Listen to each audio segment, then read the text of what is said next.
आगे बढ़ेंगे, बात करेंगे शिवसेना और संजय राउत पर बीजेपी ने हमला बोला है। बीजेपी ने पूछा कि क्या भ्रष्टाचारियों पर कार्रवाई नहीं होनी चाहिए। पात्रा चौल का केस जो है बहुत पुराना है। पात्रा चौल बड़ा घोटाला है।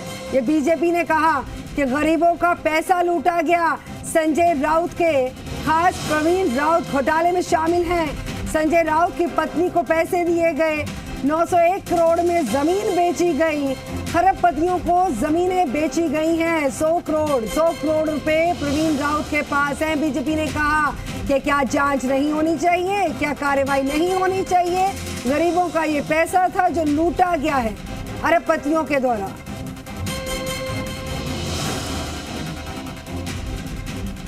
बता दें कि इस पूरे मामले में जिस कदर कार्रवाई को अंजाम दिया गया, तो चाहे शिव सैनिक हैं या फिर संजय राउत, लगातार बीजेपी पर हमलावर होते हुए नजर आए। उसके बाद पलटवार बीजेपी का।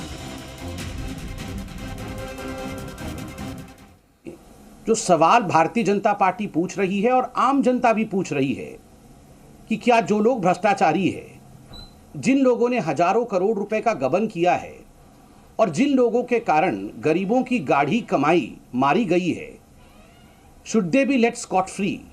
क्या उनके ऊपर किसी प्रकार का कार्यवाही नहीं होनी चाहिए just because they are politicians?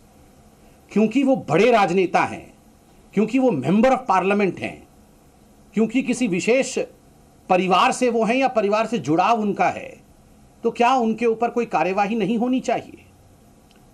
Agreement किया गरीबों के लिए, जमीन बेचा खरबपतियों को, बिल्डर्स को यह जमीन बेच दी गई। कितने में बेची गई? यह जमीन 901 करोड़ में बेचा गया। टू बी स्पेसिफिक 901.79 करोड़ में यह जमीन 9 बिल्डर्स को बेच दी गई और उस प्रोजेक्ट में उन्होंने बुकिंग अमाउंट 138 करोड़ का ले लिया। तो 901 करोड़ प्लस 138 करोड़, ये 1039.79 करोड़ की पूरी रकम बनती थी, लगभग 1040 करोड़। तो एग्रीमेंट को दरकिनार किया, गरीबों के ख्वाबों को खत्म किया, उनके लिए घर नहीं बनाया और अपने लिए 1040 करोड़ बटोरा गैर कानूनी तरीके से। इस कंपनी ने, जिस कंपनी में संजय राउत के खास मित्र प्रवीण राउत थे, उन्होंने हासिल किया 1040 करोड़। आप बताइए, 1040 करोड़ अपने लिए, गरीबों के लिए कुछ नहीं, क्या इसकी इन्वेस्टिगेशन नहीं होनी चाहिए?